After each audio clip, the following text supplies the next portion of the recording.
Friends, आज हम आपको ऐसा फर्टिलाइज़र बताने वाले हैं जिसका इस्तेमाल आप डायरेक्ट कर सकते हैं पौधे पर। ना इसमें कीड़े पड़ने वाले हैं, ना फंगस पड़ने वाले हैं, ना आपकी मिट्टियाँ ख़राब होने वाली है। वेलकम पूनम ग्रीन गार्डन में आप सभी फ्रेंड का स्वागत है एक नए वीडियो के साथ।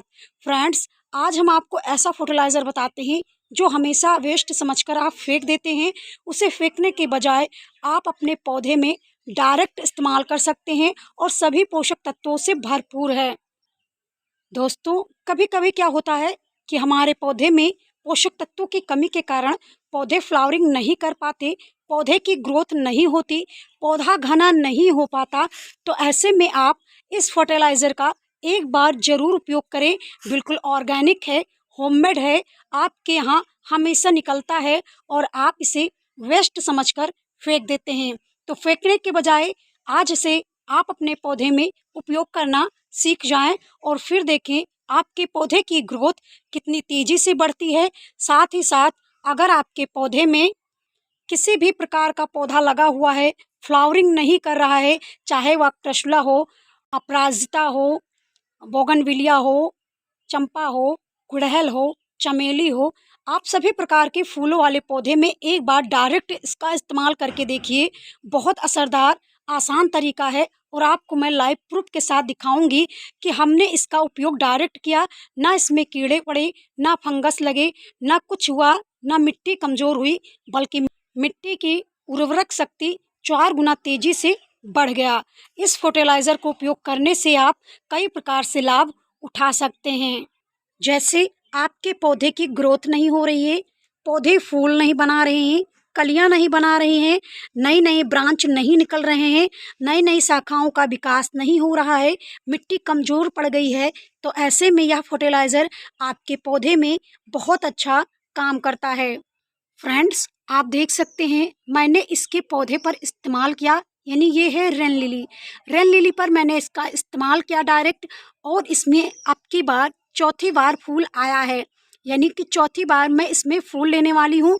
और आप देख सकते हो फ्रेंड्स कितनी कलियाँ आपको नज़र आ रही हैं, फूल भी जो हैं वो खिलने वाले हैं। तो ऐसे में आप इसे डायरेक्ट इस्तेमाल कर सकते हैं। दोस्तों, ये है केले के छिलके। फ्रेश केले के छिलके का इस्तेमाल आप अपने पौधे पर करें, क्योंकि इसके अंदर नाइट्रोजन, पोटेशियम, फास्फोरस जैसे कई अन्य सूक्ष्म पोषक तत्व भी पाए जाते हैं। जैसे जिंक है, आयरन है, मैग्नीज है, इन सारे पोषक तत्व इसके अंदर पाए जाते हैं जो मिट्टी की उर्वरक शक्ति को बढ़ा देता है। ना ही आपको लिक्विड फर्टिलाइज़र बनाना होगा, ना ही इसे सुखा करके मिट्टियों में इस्तेमाल करना होगा। फ्रेंड्स, आप देख सकते हैं मैंने इस तरह छिलकों को केवल गमलों में रख दिया था, यानी आप किसी भी पॉट में पौधे लगा रखे हैं तो उसमें रख दें। दोस्तों, आप देख सकते हैं इसमें से जो न्यूट्रिशन पदार्थ है वो धीरे धीरे घुल करके मिट्टियों में जाता रहता है, जिससे हमारे तने जो होते हैं पौधे के मजबूत बनते हैं, नई ग्रोथ होती है, नई शाखाएं निकलती हैं। पहले ये पौधा देखिए कितनी छोटी पत्तियां देता था, ये देख सकते हैं फ्रेंड्स कितनी छोटी पत्तियां इसमें आ रही थी। लेकिन जब मैंने इस छिलके का उपयोग इसके गमलों में किया तो फ्रेंड्स आप देख सकते हैं इसके पत्तों की चौड़ाई और लंबाई को, और नई नई ग्रोथ भी आई हुई है, ना ही इसमें कीड़े फंगस भी लगे। और पहले जो था ये देखिए पत्तियां मुड़ गई थी, उसके बाद देखिए जितनी जितनी भी नई शाखाएं निकली, पत्तियां निकली, वो बिल्कुल स्वस्थ हैं और हरी भरी हैं। फ्रेंड्स, आप देख सकते हैं इसके अंदर कहीं आपको कीड़े नज़र नहीं आ रहे होंगे। बहुत लोग कहते हैं कि छिलके का अगर हम डायरेक्ट इस्तेमाल करेंगे तो ये सड़ता है, तो क्या इसमें कीड़े पड़ जाते हैं या मिट्टी में फंगस फफूंदी लग जाते हैं? तो नहीं फ्रेंड्स, बिल्कुल नहीं लगते। और आप फ्रेंड्स देख सकते हैं बारिश के बाद का नज़ारा है, इसमें थोड़ा जल भर गया है। इस जल को हम फेंकेंगे नहीं, बल्कि इस जार में इकट्ठा कर लेंगे। ये जितना आप देख रहे हैं ये बारिश का ही पानी है, क्योंकि बारिश के पानी में सभी प्रकार के पोषक तत्व पाए जाते हैं जो हमारे पौधे की ग्रोथ के लिए, साथ ही फ्लावरिंग लाने के लिए, पौधे के विकास, वृद्धि, तना, कोशिकाएँ, जितने सारे पौधे की पूर्ति के लिए ज़रूरी होता है, ये सारे पोषक तत्व इस पानी के अंदर पाया जाता है। तो ऐसे में बारिश के बाद जो पानी हमारे गमले में ठहर जाता है, उसे फेंकने के बजाय हम उसे इकट्ठा करेंगे और जब बारिश नहीं होगी, उसके बाद अपने प्लांट्स पर देंगे। अगर आप ऐसा करते हैं, तो आपके पौधे की ग्रोथ बहुत तेज़ी से होगी और सारे पोषक तत्व मिल जाते हैं। जब आप कोई फर्टिलाइज़र देते हैं, तो उसका भी पोषक तत्व मिलता है। साथ ही इस बारिश के पानी में सभी प्रकार के माइक्रो न्यूट्रिशन जैसे पोषक तत्व पाए जाते हैं, जो हमारे पौधे की ग्रोथ के लिए या यहाँ तक कि किसी भी फ्लावर प्लांट के लिए बहुत महत्वपूर्ण होता है। अगर हमारे पौधे फ्लावरिंग नहीं करते हैं, तो हमें बहुत निराशा होती है। तो ऐसे में हम इन छिलकों का उपयोग डायरेक्ट करेंगे। कैसे करना है, चलिए हम आपको बता भी देते हैं कि किस तरह आपको अपने पौधे की जड़ों में इसे रखना है। इस तरह से आपको एक छिलका लेना है, बिल्कुल फ्रेश छिलका होना चाहिए। अगर आप तुलसी जैसे प्लांटों में इस्तेमाल कर रहे हैं, तो जूठा बिल्कुल मत इस्तेमाल कीजिएगा। वैसे भी जूठा छिलका हमें प्लांट्स पर नहीं देना चाहिए। जूठा छिलका जब आप दे देते हैं, तो आपका प्लांट्स भी जूठा हो जाता है। तो ऐसे में जब आप फूल की हार्वेस्टिंग करते हैं, देवी देवताओं को चढ़ाते हैं या कुछ भी उपयोग में लाते हैं, तो ये जूठा ही माना जाता है। तो ऐसे में फ्रेश छिलकों का इस्तेमाल करना है आपको और इसे अब हम जड़ों के पास रखेंगे। चाहे अपराजिता जैसे फूल हो, उसमें भी आप रख सकते हैं। इस तरह से देखिए, इस तरह से आपको केवल रख देना है और इसमें आपको अब नमी बनाए रखना है।